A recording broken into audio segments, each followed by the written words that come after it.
Why you should own assets and not just pay tithes? Because you tithe, you give, you believe in sowing.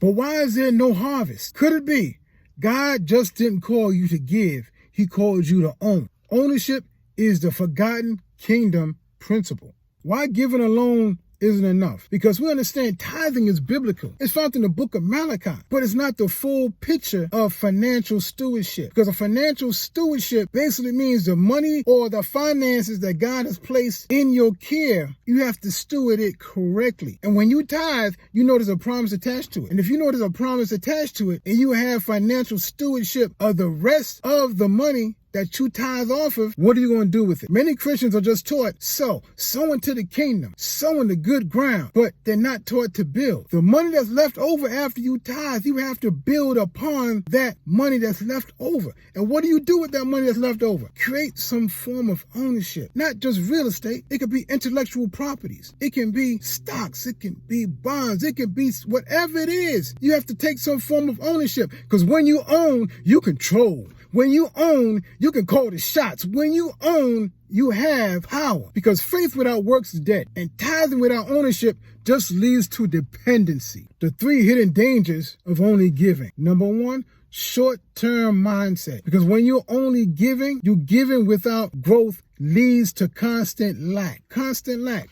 Because you don't know what you're doing. You just giving, you paying your tithe and giving an offering, and you're not expecting nothing in return. It's going to lead to constant lack. Whatever you have, it's eventually going to run out. If you don't have any growth, there's nothing to replenish what you have given. So giving without growth leads to constant lack, because we expect an overflow, but if you don't have an overflow system, it's not going to work. And if you don't know what an overflow system is, let me explain to you. Whatever you have in place, the system is whatever that business is generating, whatever is overflowing from it, I'm talking about finances now, whatever is overflowing from it, you can have another system set in place. So whatever excess is coming from that one place, you can pour it into the next place. And once that start overflowing, you can pour it into the next place. And once that start overflowing, pour it into the next place. Why?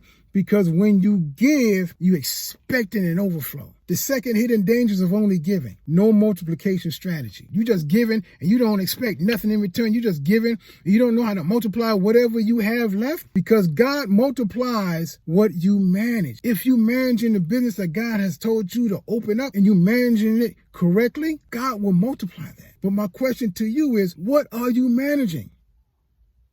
What are you managing? That's what I want you to think about now. What are you managing that God can multiply? And the third hidden dangers of only giving, your dependency on miracles over principles.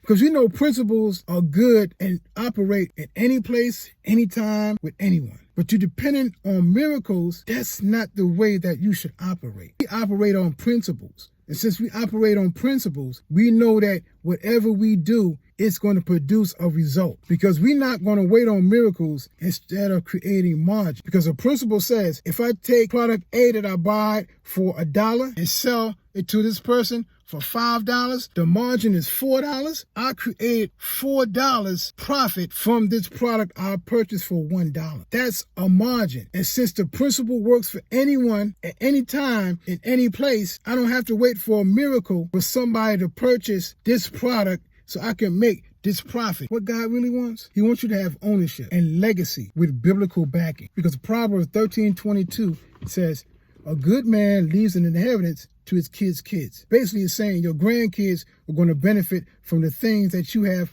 accomplished now. If you structure it the right way, your grandkids are going to be living off of those things that you have already put in place. And by doing so, you're going to be a good man. Deuteronomy 8:18 says, God gives power to get wealth. And the word power literally means the legal right to get wealth. How are you going to get wealth? God's going to give you ideas. He's going to give you strategies. He's going to give you a blueprint. He's going to download the blueprint into your mind. That's when he said, I'm going to open up the windows of heaven and pour out a blessing. A blessing is not a car that's going to drop out of the sky. A blessing is not a house that's going to drop out of the sky. A blessing could be an idea for you to structure and build to become an owner and have ownership of that idea. Look what Steve Jobs did. He had an idea. I'm going to put a computer in your hand that you can make phone calls with that's going to revolutionize the whole world evermore. And now we have the iPhone. Bill Gates says, I'm going to create a system for this thing that's called a computer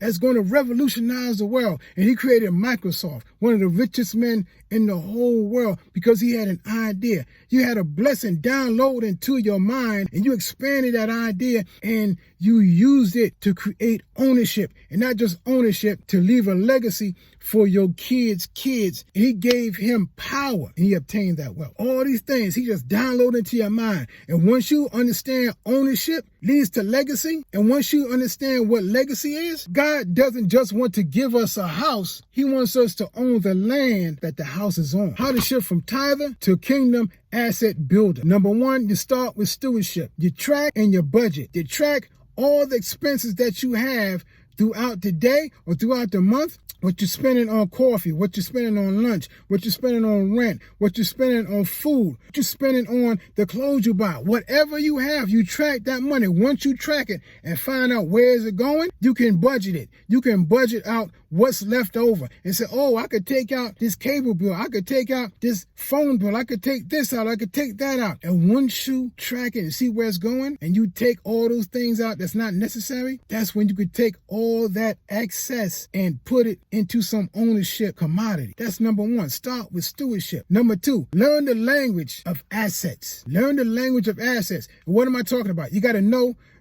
what IP means. You got to know what equity means. You got to know what real estate means. You got to know what these things mean, because IP means intellectual property. It's like ebooks and those books that people write. That's what intellectual property is. Equity. If you have equity in the business or equity in your house, that's the money that you have that's not tied up. If you have real estate, what's real estate? Properties, commercial properties. It could be residential properties.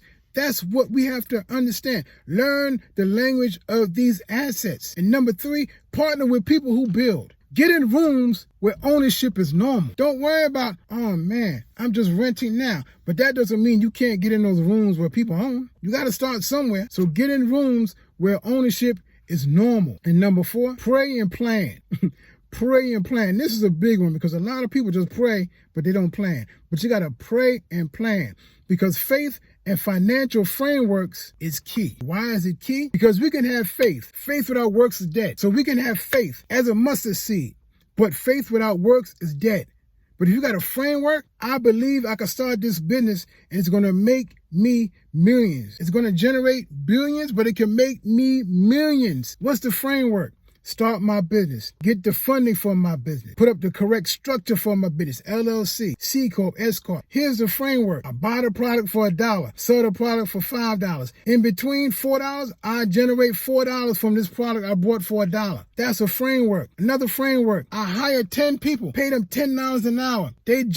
Each of them generate me $100 a day, and I only pay them $40 a day. So I'm making the money from them working. I'm generating revenue, and that's how God is multiplying what I'm managing. And that's how you shift from tither to kingdom asset builder. And I feel you. I know some of y'all saying, man, I don't have enough to give. Man, I'm just barely making it right now. You want me to give my tithe? You want me to give an offering on top of my tithe? I can barely just pay my rent. I feel you. I understand what you're saying. Because there was a time in my life I was faithfully giving, but I was broke. Yeah.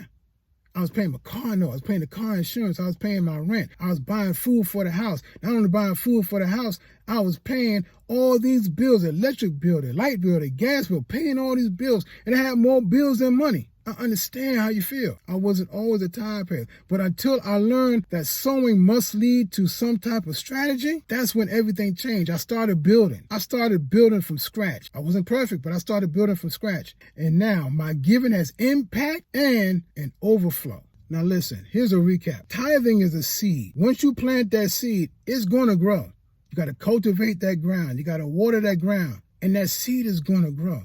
And once it grows, use that seed to buy some assets. Become an owner. Become an owner and have some assets. Because when you have assets, assets are like trees that feed generations. Not only for the birds, not only for the bees, but it feeds generations. Your kids' kids, your grandkids. So stop sowing and start owning. Because when you own, you control. When you own, you run the shots. When you own, you have power. Comment below if you're ready to own something for God's glory. And subscribe for more faith-filled finance revelation. Because if you want to have what God calls you to have, I want you to subscribe and get the next video that's coming out.